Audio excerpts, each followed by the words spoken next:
Chapter 39. Rats. Lively bedfellows. The Straw Dummy.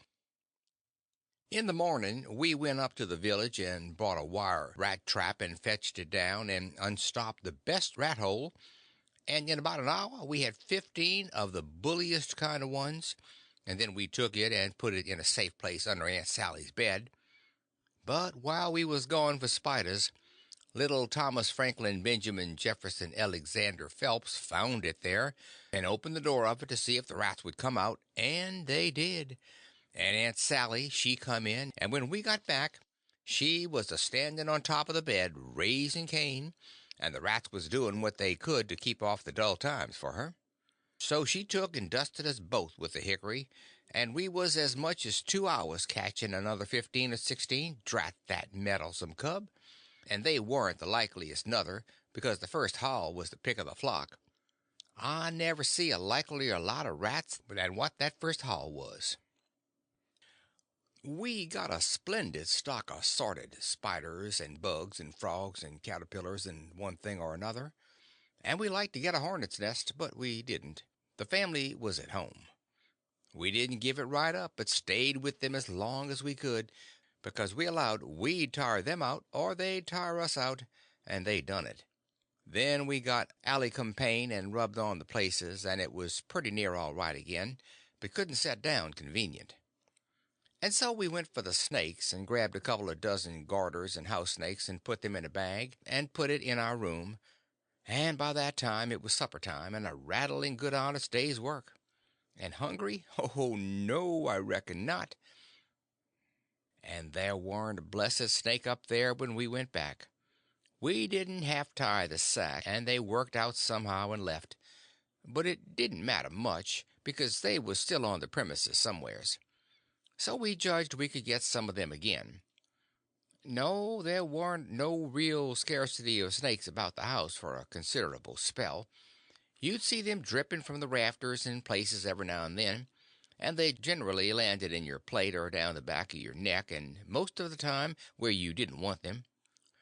Well, they was handsome and striped, and there warn't no harm in a million of them, but that never made no difference to Aunt Sally. She despised snakes, be the breed what they might, and she couldn't stand them no way you could fix it. And every time one of them flopped down on her, it didn't make no difference what she was doing. She would just lay that work down and light out. I never see such a woman. And you could hear her whoop to Jericho. You wouldn't get her to take a hold of one of them with the tongs.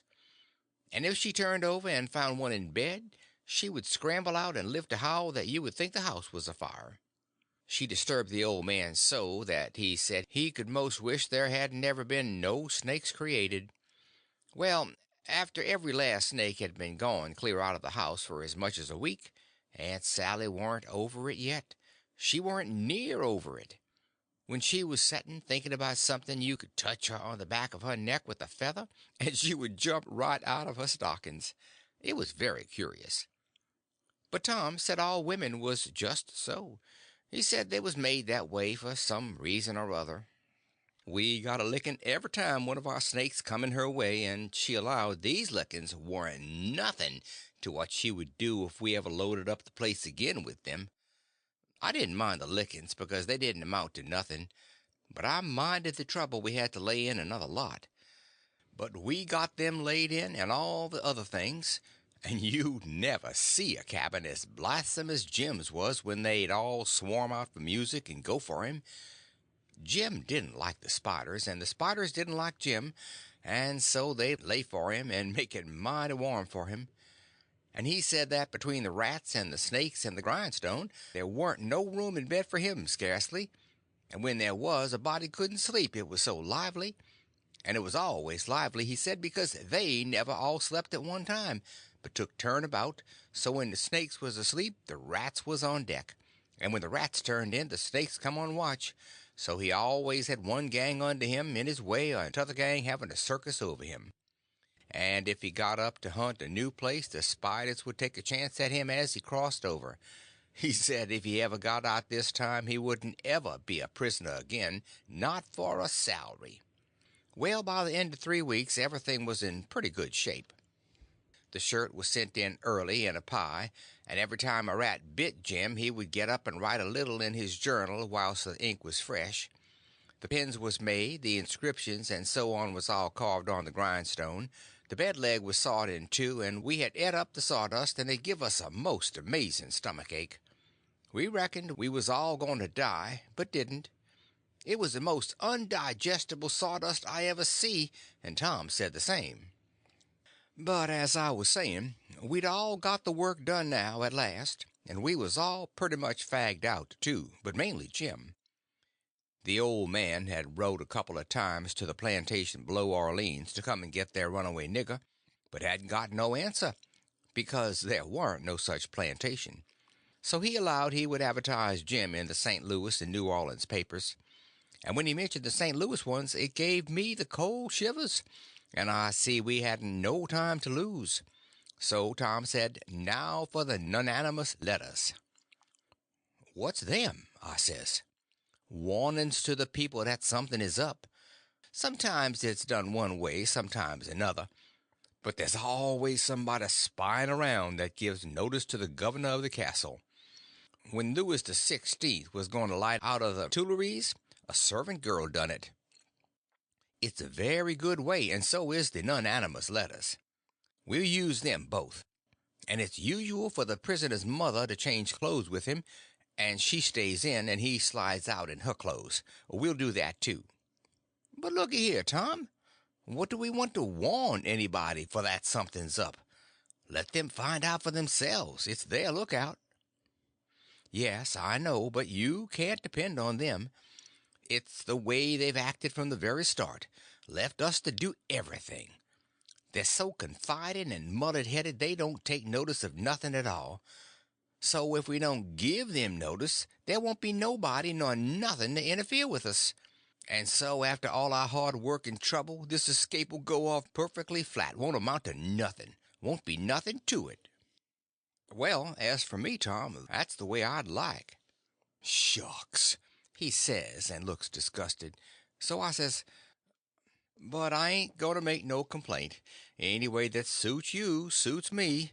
What are you going to do about the servant girl? You'll be her. You slide in the middle of the night and hook that yaller girl's frock. Why, Tom, that'll make trouble next morning, because of course she probably hain't got any but that one. I know, but you don't want it but 15 minutes to carry the anonymous letter and shove it under the front door. All right, then, I'll do it, but I could carry it just as handy in my own togs. You wouldn't look like a servant girl then, would you? No, but there won't be nobody to see what I look like anyway. That ain't got nothing to do with it. The thing for us to do is just to do our duty, and not worry about whether anybody sees us do it or not. Hain't you got no principle at all? All right, I ain't saying nothing. I'm the servant girl. Who's Jim's mother? I'm his mother. I'll hook a gown from Aunt Sally. Well, then you'll have to stay in the cabin when me and Jim leaves. Not much. I'll stuff Jim's clothes full of straw and lay it on his bed to represent his mother in disguise, and Jim will take the nigger woman's gown off of me and wear it, and we'll all evade together. When a prisoner of style escapes, it's called an evasion. It's always so when a king escapes, for instance, and the same with a king's son.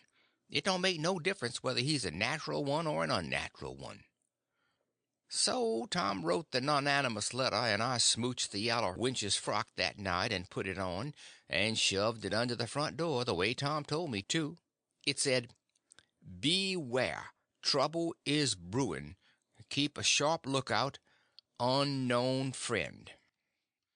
Next night we stuck a picture, which Tom drawed in blood, of a skull and crossbones on the front door, and next night another one of a coffin on the back door. I never see a family in such a sweat. They couldn't have been worse scared if the place had been full of ghosts laying for them behind everything and under the beds and shivering through the air. If a door banged, Aunt Sally she jumped and said, "Ouch!" If anything fell, she jumped and said, "Ouch!" If you happened to touch her when she warn't noticing, she done the same. She couldn't face no way and be satisfied, because she allowed there was something behind her every time, so she was always a whirling around sudden and saying "ouch," and before she got two-thirds around she'd whirl back again and say it again. And she was afraid to go to bed, but she dasn't set up. So the thing was working very well, Tom said. He said he never see a thing work more satisfactory. He said it showed it was done right. So he said, now for the grand bulge. So the very next morning at the streak of dawn we got another letter ready, and was wondering what we better do with it, because we heard them say at supper they was going to have a nigger on watch at both doors all night. Tom he went down the lightning rod to spy around, and the nigger at the back door was asleep, so he stuck it in the back of his neck and came back. The letter said, "Don't betray me. I wish to be your friend. There is a desperate gang of cutthroats from over in the Indian Territory going to steal your runaway nigger tonight, and they have been trying to scare you so as you will stay in the house and not bother them. I am one of the gang, but have got religion, and wish to quit it and lead an honest life again, and will betray the hellish design. They will sneak down from the northards along the fence at midnight exact, with a false key, and go in the nigger's cabin to get him.